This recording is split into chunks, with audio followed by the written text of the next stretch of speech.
Hello and welcome to wenll's Guide to DPSing Ji-Kun as a hunter. So there's a few abilities you gotta look out for in the main platform. Um, every 40 seconds or so, she'll cast quills, and that's basically a very large AoE damage to everyone.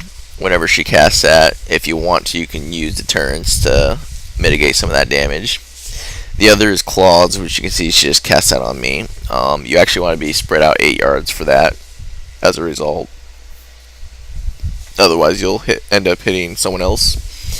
There's not really a lot you can do as far as those two abilities, except maybe deterrence. And just make sure you're spread out 8 yards. The other ability, though, that you will want to be looking out for is feed young. And whenever she's doing that, you can see like she puts these green puddles on the ground. Normally you want to stand out of those, and then if you're at full health, normally what you want to do is actually go and stand in them for 3 seconds and they'll disappear, and then they'll leave a 15-second dot on yourself, which I think does like 75k every 5 seconds.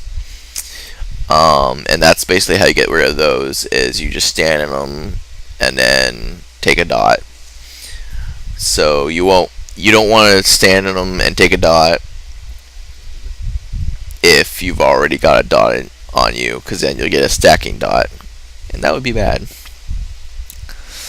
For the purposes of our guild, they apparently decided that we did not need to soak the puddles, so we are not soaking any puddles. But normally, under normal conditions, your guild will want you to soak puddles, so just be aware of that. But yeah, that's why I'm not soaking any puddles, is because my guild was like, no one soak puddles, we don't want to heal. So the other main mechanic you gotta look out for in the platform 2 is something called downdraft, which you saw earlier. And basically how that works is you want to run into as close to the boss as possible when it's about to be cast, and just keep running towards the boss as she is casting that. And as long as you do that, you will hopefully not be thrown off the platform. You can also try to be along one of the gray areas. If you're like kind of over in this area where I am right now, you can kind of see where behind me, basically like that kind of area will actually extend out a little farther and allow you to basically survive longer. So you can see he's about to cast downdraft, so I'm like, yeah. So get as close to the boss as possible.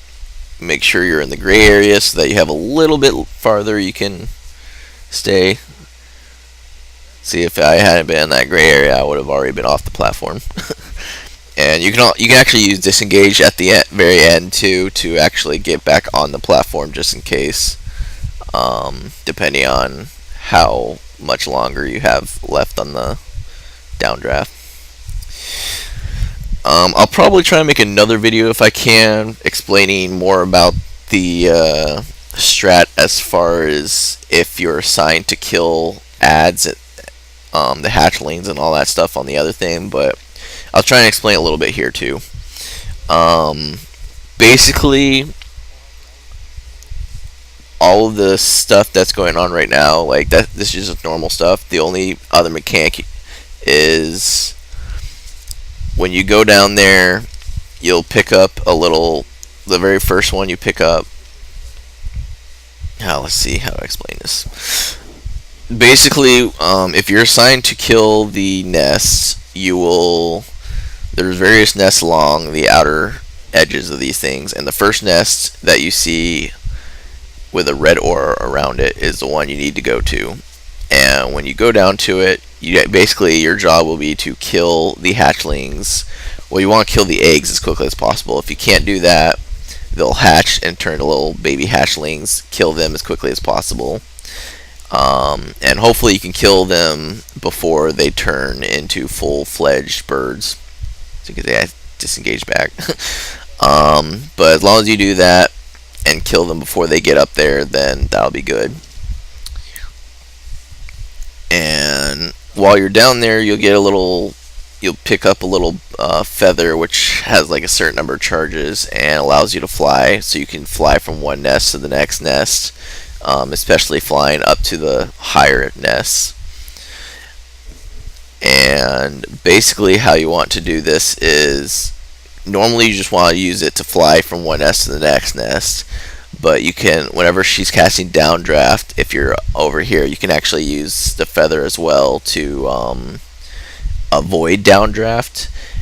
And the other thing is, she will also cast, whenever she's casting feed young, you can use your feather to actually run to the air and catch the feed young thing that she does, so that you get like a stacking buff on yourself rather than all this green slime on the ground, I guess.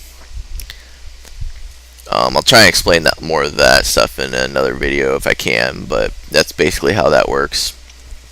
You're basically just running around and wherever you see a red aura, you want to use your feather, fly over there really quick, DPS down the eggs as quickly as possible. If they hatch, kill the hatchlings as quickly as possible, and hopefully you can do it before they turn to full-fledged birds. Some of the nests are lower, like you can kind of see right there, and some of the nests are up high. So that's basically how that works. But main things as far as the main platform, just make sure you go as close to the boss as possible for the downdraft, and try to soak one puddle at a time for getting rid of puddles. So, hope you found this guide helpful, and thanks for watching.